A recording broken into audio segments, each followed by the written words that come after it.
The Marikana tragedy has taken us from commemorations to debates on police brutality. But let's take a look at the social and environmental impact of mining on communities. Sifiso Dladla, Mining and Extractives Project Manager for Action Aid, joins us tonight. It's very good to have you with us. Good evening. I know you've spent a long time looking at what happened in Marikana and the social implications and how this has affected the community there before and after. Talk us through it. Look, the world all over focuses on the labor issue of Marikana, but deep within it, there's also the social aspect of it.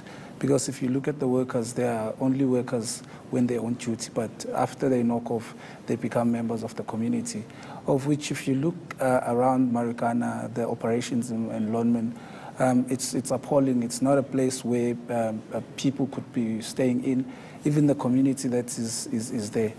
There's also social aspect of it. If you look into most of the people that died in 2012 are not from Rustenburg, are not from the Northwest, but they are from other provinces, which means that the people from the Northwest are not the ones that are employed in the mine that's working close to them.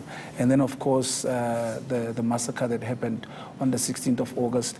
I mean, there were people that died before the 16th of August, and there are people that died after the 16th of August. And we cannot say now that the people are not dying. And amongst those people are community members. And like previous guests have been saying, that during the commission of Fallam Commission, it came out that Lonmin had made a commitment through their social and labor plan that they will construct 5,500 houses, only to find that only 5 houses were built, which was questionable. And it's a legal commitment. Therefore, the community can't do something in order to hold the mining company accountable. But the problem... So who holds the mining companies accountable then? The challenge is, when the mining company sets up these commitments, they do not consult the community. Therefore, it's hard for the community to hold the mining company accountable.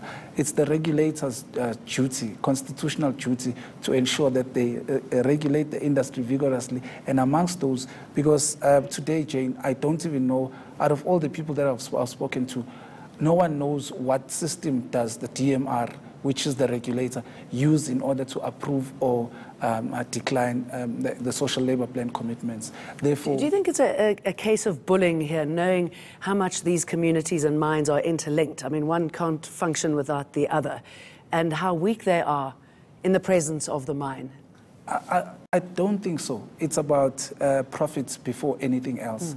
And mining companies in these social and labor plans make commitments knowing very well that our regulator is not vigorous enough. They don't have the teeth to bite. And the community can't hurt them. The community cannot do anything, but things are about to change, because we are embarking since late 2016. We are embarking on a project which is social audits. It's a community-led project where communities are verifying what the mining companies are saying and what's happening on the ground. And we are finding compelling evidence, and part of the evidence that we have found is going to be is used as evidence in the case that we are going to be having next week Friday in Pietermaritzburg of the mine in Northern Cape, in the northern KwaZulu-Natal, in Tuba to be precise, against so Marikana is what happened there.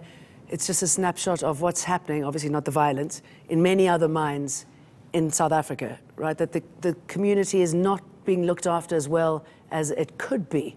And obviously the social impact of that is enormous, isn't it? I mean, they're struggling, I know, to put food on the table because they can't even grow their vegetables there. You see, Jade, when mining commences, it takes away a whole lot, even it tears apart the social fabric of the community. Therefore, things change.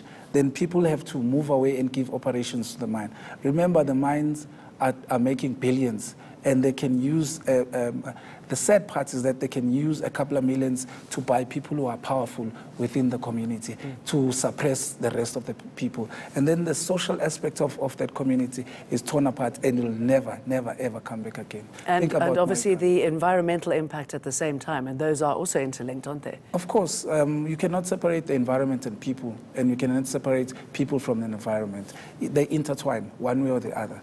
And people in areas where there's mining always rely on land to plow. The land also is giving space for their cattle or their livestock to feed, of which they are able to sell or on commercial basis, and then get money and take their kids to school and then survive. And also, how do they hold the mine to account if they don't have a voice, if they are destroying the environment? Look, Jane, as Action Aid, we work with many countries in Africa. I've been to about 6-7 countries in Africa. I am yet to find a community that is satisfied for hosting a mine. So the laws are different, obvious, but in South Africa, if there's one community that I challenge you, if there's one community that is hosting a mine in South Africa, bring them along. Let's see how they do it. Maybe we can learn from them. Is there a will to change? There needs to be political will, because legislation is made through parliamentarians. Yes, the legislation is good, and this is the reason why we're going to be taking mining companies to court, because our shield at this moment in time is the law, because policies are made without us. We are never involved. So when policies are made by government, then how can you hold a loanman? How can you even enter loanman when you are a community member? Because there are security guards, but we have the arm of the law to be the shield. Sifiso, thank you. Thank you so much. Stay with me. Next at 9, we'll head to Los Angeles, Mumbai and Edinburgh. I'll have a full rundown of the day's news from across South Africa and around the world up next.